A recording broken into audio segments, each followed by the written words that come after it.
بسم اللہ الرحمن الرحیم۔ السلام علیکم ورحمۃ اللہ وبرکاتہ۔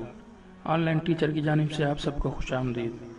دوستو، ہماری آج کی ویڈیو خاص کر ان بھائیوں کے لیے، ان نوجوانوں کے لیے ہے جو قرض کے دلدل میں پھنسے ہوئے ہیں، مقروض ہیں اور بہت زیادہ پریشان ہیں کہ آیا ہم اتنا قرضہ کس طرح چکائیں گے۔ تو دوستو، قرض اور تنگ دلی سے نجات کے لیے ایک بہت ہی زبردست آسان سا وظیفہ سمجھ لیجئے یا دعا سمجھ لیجئے۔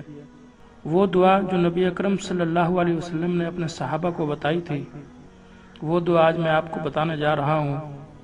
اگر آپ یقین کے ساتھ باوضو ہو کر خشوع و خضوع کے ساتھ اس پر عمل کریں گے تو انشاءاللہ یہ آپ کو بہت ہی زیادہ فائدہ دے گی۔ دوستو، حضرت ابو سعید خدری رضی اللہ تعالی عنہ سے روایت ہے کہ ایک دن رسول اکرم صلی اللہ علیہ وسلم مسجد میں تشریف لائے تو ایک انصاری کو آپ صلی اللہ علیہ وسلم نے مسجد میں بیٹھے دیکھا۔ آپ صلی اللہ علیہ وسلم نے ان سے فرمایا، کیا بات ہے کہ تم اس وقت جبکہ کسی نماز کا وقت بھی نہیں ہے مسجد میں بیٹھے ہو؟ تو انہوں نے عرض کیا کہ حضور صلی اللہ علیہ وسلم، مجھ پر قرضوں کا بوجھ ہے اور فکروں نے مجھے گھیر رکھا ہے، یعنی کہ میں بہت زیادہ پریشان ہوں۔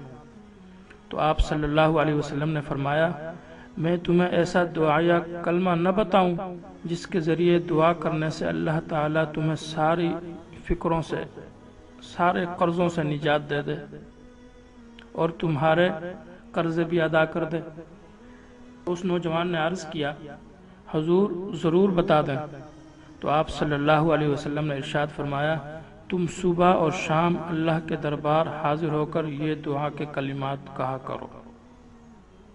وہ کلمات کیا ہیں تو سن لیجئے۔ اللہم انی اعوذ بکا من الہم والحزن واعوذ بکا من العجز والکسل واعوذ بکا من الجبن والبخل واعوذ بکا من غلبۃ الدین وقہر الرجال۔ یہ آپ کو سامنے لکھا ہوا بھی نظر آ رہا ہے، تو آپ اس کو زبان یاد کر لیجئے یا اس کو دیکھ کر یا اس کا اسکرین شاٹ لے لیجئے، اس کو اپنے موبائل میں سیو کر لیجئے، دیکھ کر بھی آپ پڑھ سکتے ہیں۔